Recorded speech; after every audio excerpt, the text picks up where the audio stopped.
Hello, my name is Thomas, and as you might be able to tell, my favourite Roger Moore movie is The Man with the Golden Gun, this 1974 classic outing set in East Asia. And of course, if you've listened to my podcast, you'll know that I spent 6 years out in China managing language centres, and I must admit, I was slightly inspired to go out there by this film, by many other things too. I had a career, of course, and there were many career choices, but when things were kind of 50-50 in the balance, well, I did think, gosh, I love this movie. I should go out and see some of this stuff for real. Also, had a family connection. My grandfather had some happy memories of living in Hong Kong, and a good part of this movie is set in Hong Kong.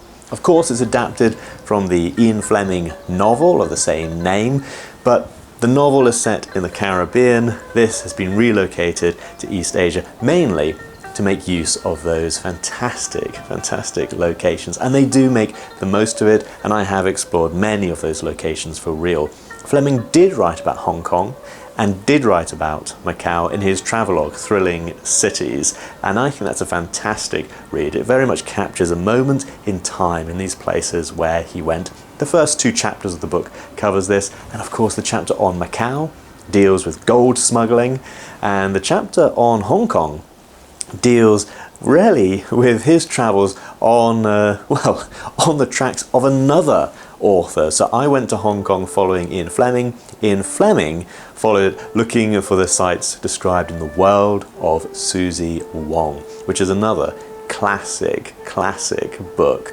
I've been all around these places too, and they've changed beyond recognition, although Macau is still a fantastic city to visit, as is Hong Kong.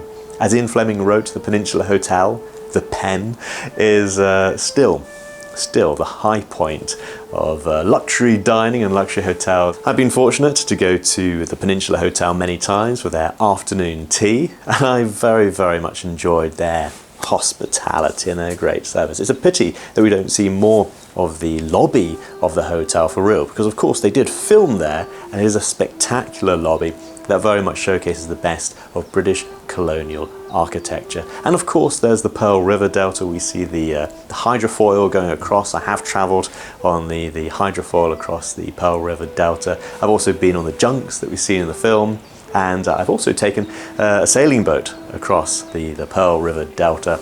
And that exploration of, Hong Kong Island, reference to the new territories in Kowloon, and yes, there's the Bottoms Up Club, which is just on the road almost next to the Peninsula Hotel, so you can walk up and down there, and I very much enjoyed going to these locations. The film is actually a pretty good guide, and of course going to the location where Bond is looking for Lazar was a real high point. One of the features about this film I really enjoy are the memorable characters. Roger Moore plays James Bond with the classic combination of sex, snobbery, sadism, and yes, spying.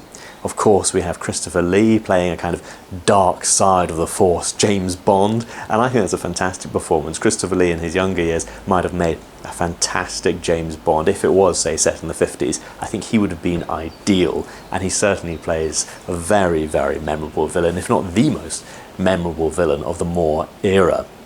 You then have Maud Adams playing someone who seems on the face of it a pretty straightforward character, but turns out, light spoilers, to be kind of a puppet master. Nick Nack, I think, stays in the mind long after the movie has finished, and Britt Ekland's character is kind of a contrast to the Maud Adams character. I think it's balanced very well. And, as always, as with From Russia with Love, as with On Her Majesty's Secret Service, in The Man with the Golden Gun, we have a strong, memorable local ally. I've always liked Lieutenant Hip. And of course, his 2 nieces, the Kung Fu nieces, the Karate nieces.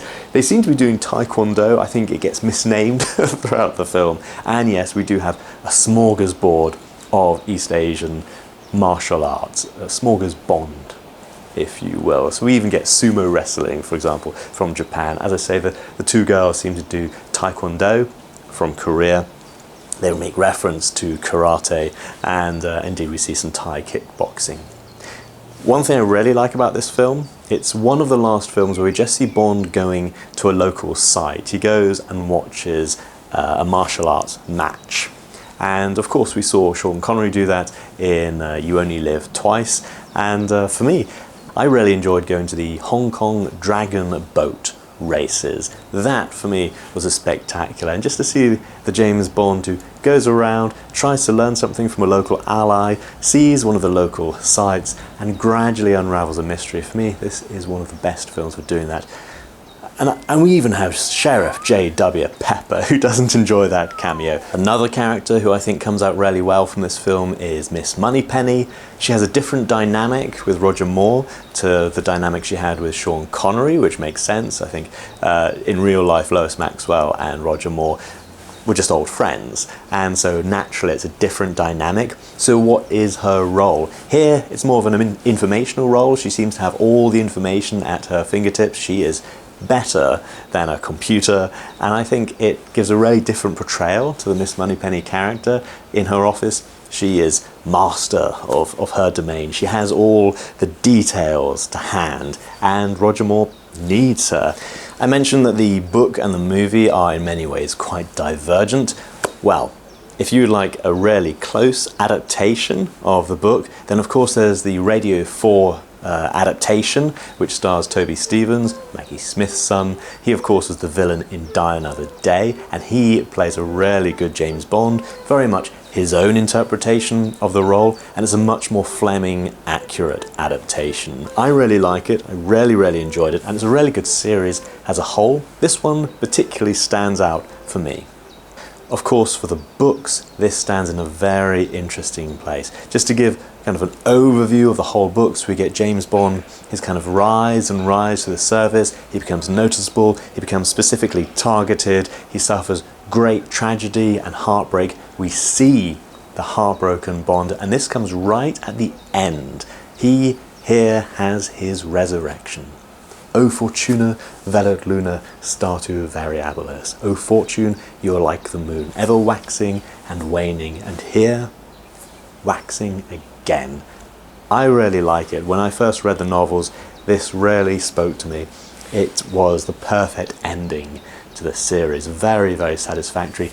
I don't think it would have the same power just read by itself, although I think it is a cracking read, but I think as part of the whole, it is a very special book, and one of my favourites. From Russia with Love is probably my favourite, but this one has a very special place in my heart.